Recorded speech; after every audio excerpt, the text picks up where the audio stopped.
Human और चिम brain की कुछ चीज़ें जो है ना, जो हम डिस्कस करेंगे आगे, वो है ways of thinking, agendas, modes of operating और पर्सनैलिटीज़। आज हम वेज ऑफ थिंकिंग कवर करेंगे कि how does chimp brain and how does a human brain think. Basically emotional thinking versus logical thinking. Emotional thinking आपका chimp brain करेगा और logical thinking आपका human brain करेगा, ठीक है।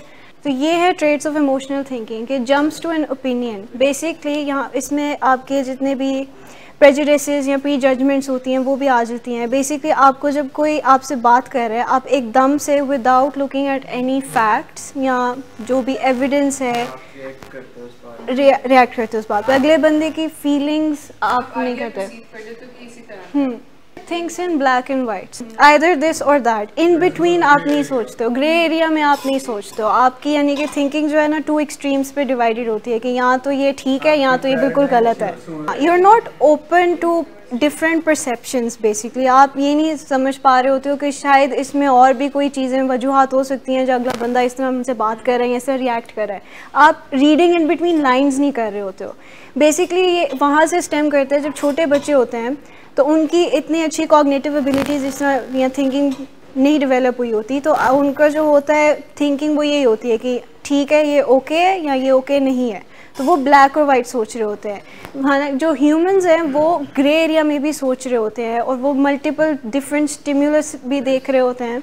ऑल और नॉन वाली थिंकिंग की जो डेफिनेशन है ना, वो डेफिनेशन ही किसी ऐसे बंदे के लिए पिक की जाती है जो कि कंप्लीट एब्स्टिनेंस में ये डिमांड कर रहे हैं कि मैं सिर्फ सिगरेट्स पी रहा हूँ, इसको कंप्लीट एब्स्टिनेंस काउंट है, वो हम काउंट नहीं कर सकते। आप समझ रहे हैं? Black and white could be something कि either this person is good और बैड। जैसे बचपन में हम एसोसिएट कर लिया करते थे ना, कुछ चीज़ों को हमें बताया करते थे कि ये चीज़ें खराब हैं। जब हम किसी को वो काम करते हुए देख लेते थे तो हम सोचते थे कि ये इंसान ही खराब है। एग्जाम्पल बात समझने के लिए ठीक है, लेकिन ये स्लिपरी है पेशेंट्स के लिए। Do you get it? कुछ इसको पॉजिटिव सेंस में भी ले सकते हैं कि देखो कोई बात नहीं है, ड्रग ऑफ चॉइस पे नहीं जा रहा हूँ, हेरोइन पे नहीं जा रहा हूँ, तो सिगरेट पी लेता हूँ, इसका मतलब ये तो नहीं रिकवरी ख़राब नहीं है। और एक्चुअली कोई पेशेंट अगर ऐसी सिचुएशन में है राइट कि वो सिगरेट्स पी रहा है और बाकी फॉलोअप्स पे आ रहा है, अपने ड्रग ऑफ चॉइस पे नहीं है, और वो आपसे चाह रहा है कि आप उसको अप्रिशिएट करो कि बहुत अच्छी बात है कि देखो ड्रग ऑफ चॉइस पे तो नहीं और फॉलोअप्स पे आ रहे हो, तो ये चीज़ उनको ले डूबेगी ऑनेस्टली। मतलब इतना मैं अच्छा जा रहा हूँ, यू नो, पता नहीं चलेगा कि स्लिप किस तरह से करेंगे। आपके वंस इन अ वाइल कर लिया करूँगा मेंटली, खुद सोचने में कुछ ये चीज़ें लेकर वहीं जाती हैं जी। सिगरेट्स एंजाइटी देती हैं। दो चीज़ें, एक तो ये कि सिगरेट्स एंजाइटी देती हैं, दूसरी बात ये कि जिस ब्रेन ने टेस्ट किया हुआ है डिफरेंट ड्रग को, जो मज़ा आपको हेरोइन देती थी या बाकी ड्रग्स देते थे स्टिमुलेंट्स, वो सिगरेट्स नहीं दे सकते। That's not enough. It's like test करना। कोई डाइट पे हो राइट, कोई डाइट पर और कह के एक बाइट लेना है, तो वो एक बाइट लेने के बाद ये होगा कि क्रेविंग ज़्यादा हो जाएगी। इट्स लाइक ऑलरेडी आपको क्रेविंग्स हो रही हैं मतलब, ठीक है, सिगरेट लेकर आप उन क्रेविंग्स को इंजेक्ट कर रहे हो, लाइक ट्रिगर कर रहे हो इन अ वे। सिगरेट्स की एसोसिएशन बनी होती है, ये पेशेंट्स की जस्टिफिकेशन होती है। लेकिन जिन पेशेंट्स जो कहते हैं ना, मेजॉरिटी पेशेंट्स सिगरेट से स्टार्ट करते हैं अपने ड्रग यूजेज की हिस्ट्री, तो सिगरेट से ही प्रोग्रेस करती है उनकी इलनेस, कि cigarettes are never enough for them. तो जो एक चीज़ इनिशियली आपके लिए इनफ नहीं थी, आपको प्रोवाइड नहीं कर पा रही थी सुकून के साथ, तो वो कैसे करेगी? वो ऑब्वियसली प्रोग्रेशन की तरफ लेके जाएगी। चिम ब्रेन पैरानॉइड भी होता है। सो बेसिकली सिंस ये आपके सर्वाइवल इंस्टिंक्ट्स का होम होता है और सारा होता है, तो जब कभी भी एनीथिंग गोज अगेंस्ट इट ना, तो एकदम से चिम ब्रेन आपका ओवरड्राइव में चला जाता है। It gets scared, it starts to protect itself ना, सिक्योर करने की कोशिश करता है। तो बेसिकली आप वो वर्स्ट के सिनेरियोज पे चले जाते हो। फॉर एग्जांपल अगर कोई बंदा लेट हो रहा है, आपसे मिलने के लिए आ रहा है, आप एकदम से सोचना शुरू हो जाओ कि उस बंदे ने मेरा टाइम वेस्ट किया है, या वो बंदा मेरे से मिलना नहीं चाहता, ही डजंट लाइक मी, मेरा टाइम, मैं चीज़ें तो स्टार्ट हो गई, अब मैं क्या करूँगी। तो you are not like thinking कि अगला बंदा मे भी किसी प्रॉब्लम में स्टक हो, इस वजह से वो लेट हो गया है। लेकिन आप उस टाइम पे चिम ब्रेन जो है ओवरड्राइव में गया होता है, तो वो अपनी उसको सिक्योर करने की कोशिश कर रहा होता है बाय प्रोवाइडिंग रॉन्ग क्या कहते हैं अजम्पशंस ना, रॉन्ग अजम्पशंस बताने के लिए वो पैरानॉइड होता है। जैसे जंगल सेटिंग में क्योंकि ये सेट किया जाता है, चिम पैराडॉक्स वहाँ से आता है। चिम्स यूजुअली कहाँ रहते हैं? जंगल में राइट।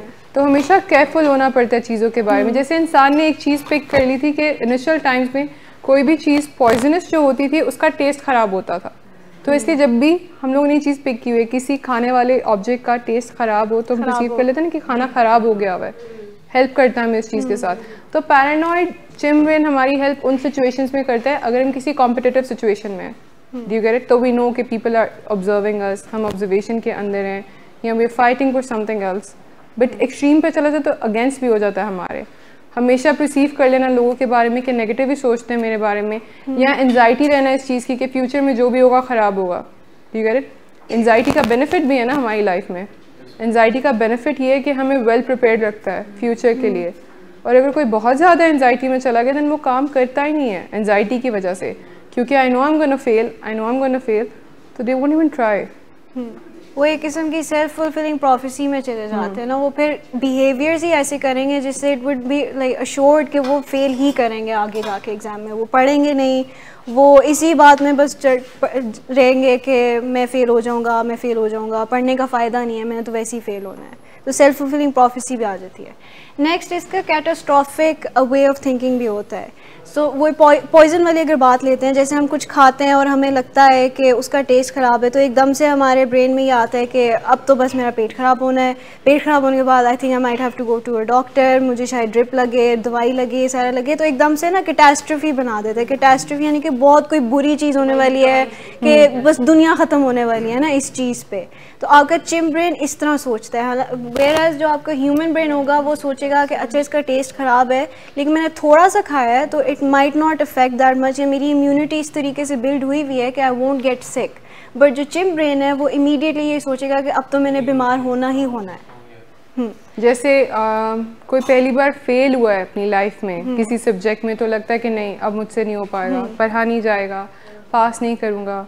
किसी का ब्रेकअप हो गया है, तो इनिशियल फेज में ऐसा लगता है कि नहीं अब चीज़ें ठीक नहीं हो पाएंगी, मूव ऑन नहीं कर पाऊंगा, खुश नहीं हो पाऊंगा, ड्रग्स के बगैर अब ज़िंदगी नहीं गुजार सकूंगा, इंडोर में नहीं रहा जाएगा 100 डेज के लिए। एक जो स्टेटमेंट दे देना कि ये हो नहीं सकेगा, रिलेट कर पा रहे हैं? नेगेटिव स्टेटमेंट्स होती हैं इसमें कैटास्ट्रॉफी में। फिर होता है इरेशनल होता है बेसिकली कि उन चीज़ों की कोई सेंस नहीं बन रही होती, लाइक वो उस सिचुएशन पे फिट भी नहीं हो रही होती, but you are thinking that way. People who drive very fast वो ये नहीं देख रहे होते कि आगे अगर एकदम से गाड़ी आ जाएगी, मेरे पास इतना स्पेस नहीं होगा ब्रेक करने का, गाड़ी का एक्सीडेंट हो सकता है, पीपल कैन डाई, डैमेजेस हो सकते हैं। बट उस टाइम पे उनका सिंस चिम ब्रेन ओवर एक्टिव होया होता है, तो उनको बस वो प्लेजर मिल रहा होता है फास्ट ड्राइविंग का। इसी तरह जब कोई ड्रग्स करता है, तब भी आपका प्लेजर सेंटर जब एक्टिवेट हुआ होता है, तो आप इरेशनली सोच रहे होते हो, आप ऐसी चीज़ें करते हो which can be harmful to you. आप उनके प्रोज एंड कॉन्स नहीं वेख कर रहे होते कि इसका आगे जाके लॉन्ग टर्म कॉन्सिक्वेंसेज क्या होंगे और शॉर्ट टर्म कॉन्सिक्वेंसेज क्या मेरे लिए होंगे। जैसे ये डिनायल पैटर्न है रैशनलाइजेशन का, तो जो रीजंस और एक्सक्यूजेस आप देते हो ड्रग करने के लिए वो रैशनल होते हैं सारे। ट्रू। जैसे ये भी कि मैं किसी ट्रॉमा से गुजरी, उसके ड्रग्स लेने स्टार्ट किए थे। ट्रॉमा से गुजरने में ड्रग्स कैसे हेल्प करती हैं? कोई एक रीजन होता है, राइट? रैशनलाइज कर लेते हैं, कोई लॉजिकल सेंस नहीं है, कनेक्शन नहीं है, हेल्प नहीं कर रहा होता आपके ट्रॉमा के साथ। और फिर आती है इमोटिव जजमेंट। सिंस आपका चिम ब्रेन जो है फीलिंग्स और इमोशंस पे चलता है, तो इसमें इमोटिव जजमेंट ये होती है कि आप उस टाइम पे जिस तरह फील कर रहे होंगे आप उसी तरह की जजमेंट्स बनाएंगे। अगर आपका दिन ही बुरा स्टार्ट हुआ है या आपका मूड ऑफ है और आपको आके कोई नॉर्मल सी भी बात कहता है, तो आप बहुत ओवर रिएक्ट करेंगे उस बात पे, आप एकदम से गुस्सा हो जाएंगे, टची हो जाएंगे, इरिटेटेड हो जाएंगे। वेयरएज़ अगर आप काम मूड में हैं, आपका मूड अच्छा है, आप ईजी गोइंग है और सारा कुछ है, तो अगर आपको अगला बंदा आके कोई थोड़ी मुश्किल बात भी कर जाता है ना, आप उसको सुनते हो, यू अंडरस्टैंड इट आराम से। इमोटिव जजमेंट इसी को कहते हैं, यानी कि आप अपने इमोशन से ऑपरेट कर रहे हो, तो रादर देन आप अपने किसी लॉजिक या फैक्ट्स उसके फिगर्स वगैरह के साथ बात कर रहे हो। इमोटिव जजमेंट जीन्स में नहीं, I don't think so. Emotive judgment नहीं, वो एक प्रैक्टिस की हुई चीज़ है।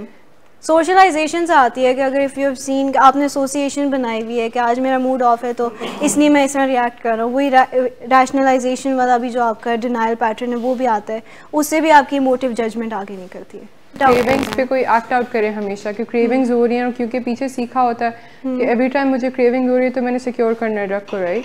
ड्रग करनी है, तो देन ऑब्वियसली आप फीलिंग्स पे गिवन कर देते हो, क्रेविंग्स पे गिवन कर देते हो। गुस्से में आके जब लोग कुछ लोग होते हैं ना, एंगर मैनेज नहीं कर सकते, वो कहते हैं गुस्से में आके फिर मैंने बोल दिया, या उस वक्त मुझे गुस्सा आया था तो मैंने सुना दी, या उस वक्त मुझे गुस्सा आया था मैंने बैंग कर दिया, इस तरह की चीज़ें। इन लोगों का कंट्रोल नहीं होता बेसिकली। जस्टिफाई कर रहे होते हैं अपने एक्शन को अपने इमोशंस के साथ। अच्छा टेल यू, उस दिन डॉक्टर साहब ने एक बात कही थी जब अपनी रिकवरी के बारे में डिस्कस कर रहे थे, तो उन्होंने मेंशन किया था कि अब अगर आप लोग सेलिब्रेट करेंगे ना तो मुझे डर लगता है कि कुछ ख़राब हो जाएगा। जैसे हमारे यहाँ पे ऐसी बातें होती हैं कि जो बहुत ज़्यादा हंसता है ना फिर उसके बाद उसने बहुत ज़्यादा रोना है, इस तरह की बातें हैं। आई डोंट नो if आपने सुनी है या नहीं सुनी हुई है। कोई रैशनल लॉजिक नहीं है इसके पीछे, आप समझ रहे हैं? कोई लॉजिकल बात नहीं है कि क्या चीज़ है जो आपको ये गारंटी कर रही है, ठीक है? तो लॉजिकल क्वेश्चंस पूछने चाहिए कि कोई प्रूफ नहीं है मेरे पास। जैसे कभी कभी ये भी होता है ना कि कुछ लोगों की नेचर होती है डाउट करने की, शक करने की, लोगों पे पूछना चाहिए एविडेंसेस के लिए। और अगर कोई एविडेंस नहीं है तो खुद को ये बता देना चाहिए कि जब तक एविडेंस नहीं है मैं इस बात पे मानूंगा नहीं। जो बोल रहा है उसको पहले आप सुने, फिर परसीव करें and then make opinions about it. Beforehand opinions नहीं बनाने इस बारे में, वो प्रेजुडिस आपका एक आ जाएगा और फिर वो कॉन्वर्सेशन भी उसी तरफ फिर उसी तरह स्टेयर होगी। और इमोटिव जजमेंट का ये कि just cause I am in emotional state मतलब नहीं है कि ये काम करने वाला ठीक है, कभी-कभी ब्रेक लेनी होती है। ये हमारी इम्पल्सिविटी है, ये सब हमारी इम्पल्सिविटी है, क्योंकि ये क्विक फिक्स है, ये बहुत जल्दी हो जाता है, ये हम बहुत आसानी से कर लेते हैं। और लॉजिकल थिंकिंग जो कि हम बात कर रहे थे ह्यूमन ब्रेन का ट्रेट है, उसके अंदर हमें एफर्ट डालना पड़ता है शम्सा। उसके अंदर हमें क्वेश्चंस पूछने पड़ते हैं, हमें एविडेंसेस देखने होते हैं, हमें प्रोज एंड कॉन्स को कंसिडर करना होता है। अच्छा, जब आप यहाँ तक आ गई ना कि आपने आइडेंटिफाई कर लिया कि मैं कंप्यूटर ब्रेन से वही मेमोरी स्पीक कर रही हूँ, तो move step forward and think कि मैंने नई मेमोरीज बनानी है, things will change now. Contrary evidence आप सर्च कर सकते हैं ना, आपके अगर एक ऑलरेडी स्कीमा बना हुआ है दिमाग में कि ये इसी तरह आप उसी तरह की चीज़ें निकाल रहे हैं, तो you can explore other evidences या other avenues contrary to that to help with this. ठीक, अच्छा, ये ट्रेट्स हैं लॉजिकल थिंकिंग है जो हमारा ह्यूमन ब्रेन करता है और जो हमें करने भी चाहिए।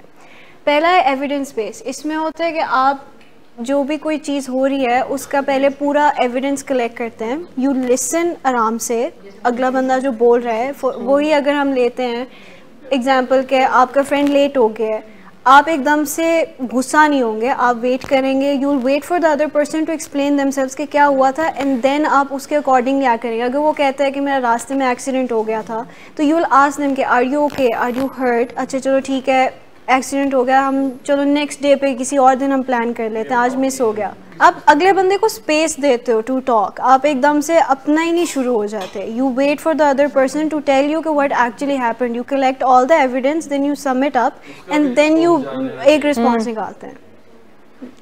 उसके बाद rational thinking which is the opposite of irrational thinking, कि आप लॉजिकल देख रहे होते हो, प्रोज एंड कॉन्स देखते हो कि अगर मैं ये काम करूँगा तो इसके प्रोज क्या हैं, कॉन्स क्या हैं। अगर cons are outweighing the pros then आप वो काम नहीं करेंगे। क्या कोई कनेक्शन भी है? आज जब हम ब्लेम कर रहे होते हैं अपने ड्रग यूज़ को किसी के ऊपर, राइट, तो फिगर आउट करना होता है किस चीज़ का कोई कनेक्शन है या इस चीज़ का कनेक्शन है कि मेरा ड्रग यूज़ इस चीज़ से एसोसिएटेड है कि मैं एक इलनेस से सफ़र करता हूँ जो कि एडिक्शन है।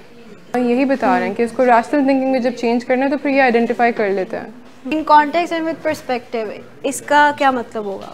अच्छा, कॉन्टेक्स्ट सिचुएशन बेस्ड होता है, हर सिचुएशन में आप डिफरेंटली रिएक्ट करते हैं और आपका रिएक्शन जो है, अगर एक ही तरह का रिएक्शन है वो हर सिचुएशन में नहीं अप्लाई करेगा ना, तो आप अपना जो रिएक्शन है उसको फ्लेक्सिबल करते हैं। You change it according to the situation. जहाँ पे आपको एम्पैथी यूज़ करनी है वहाँ पे एम्पैथी यूज़ करेंगे, आप वहाँ पे एकदम से गुस्सा नहीं यूज़ करेंगे, आप अपना एंगर नहीं शो करेंगे या इरिटेबल नहीं होंगे, वहाँ पे आप पेशेंस से काम लेंगे। इन कॉन्टेक्स्ट के ये होता है कि आप अंडरस्टैंड करते हैं पहले कि ये सिचुएशन डिमांड क्या कर रही है मेरे से। अगर ये सिचुएशन मेरे से डिमांड कर रही है कि मैं यहाँ पे असर्टिव हूँ तो आप असर्टिव होंगे। अगर ये सिचुएशन डिमांड कर रही है कि मैं यहाँ पे थोड़ा पोलाइट हूँ या एम्पैथेटिक हूँ, थोड़ा सा केयरिंग हो जाऊँ, तो आप उसी तरह रिएक्ट। इट्स लाइक दिस, जब कोई कंप्लेन करता है ना हमसे हमारी लाइफ में आके या वेंट आउट करना चाह रहा होता है तो दे जस्ट वांट कि कोई सुन ले बात को। बट हम सबको आदत होती है कि हम दो चीज़ें करते हैं, या तो हम एडवाइजेस देना शुरू कर देते हैं बहुत ज़्यादा जो कि अनास्ट होती हैं, या फिर हम कहते हैं कि ये काम तुम्हें इस तरह से नहीं करना चाहिए था। Do you get it? कोई किसी हैवी हार्ट के साथ आया और अपना पेन शेयर कर रहा है तो उस वक्त वो एडवाइस सुनने के मूड में तो नहीं है। या अक्सर होता है अगर बंदा आपसे पेन शेयर कर रहा है तो आप कहते हो हाँ मेरे साथ भी ऐसे होता है, then you start your own story वहाँ पे, तो उस बंदे की बात कहीं पे इन बिटवीन ही रह जाती है, उस बंदे को उस तरह का क्लोजर नहीं मिलता सिंस आपने अपनी स्टार्ट कर दी है। तो इसीलिए होता है कि अगर आपने बताना भी अपना एक्सपीरियंस तो आप पहले देखते हो कि यहाँ पे स्पेस बन रही है मुझे अपने एक्सपीरियंस बताने की, then you share it and then you tell it कि how you can improve upon it, कि मेरा ये अगर एक्सपीरियंस था मैंने इस तरह इसको ठीक किया तो अगले बंदे को आप बता सकते हो कि हाँ जी आप इसको इस तरह कर सकते हो, बट देन यू नो आप भी अपने प्रोज एंड कॉन्स देखो कि does it even apply to you और नॉट। उसके बाद है shades of grey and balance judgment. तो वही बात, यानी कि आप ब्लैक एंड वाइट में नहीं सोच रहे नहीं होते, इन बिटवीन द लाइंस कर रहे होते हो। अगर आपसे एक बंदा बात कर रहा है लेकिन उसके नॉन वर्बल जेस्चर जो हैं वो कुछ और ही कन्वे कर रहे हैं, तो आप उससे पूछोगे कि इज़ एवरीथिंग ऑल राइट, तुम कह तो ये रहे हो बट आई फील लाइक कि ये इट्स नॉट राइट ना, कि you are feeling something else, you have something else in mind, तो मेरे साथ शेयर करो। और बैलेंस जजमेंट में भी ये होता है कि आप लॉजिकली रैशनली सारा एविडेंस कलेक्ट करके फिर आप एक जजमेंट बनाते हो, इमोशन से एकदम से, you don't jump towards the emotions एकदम से।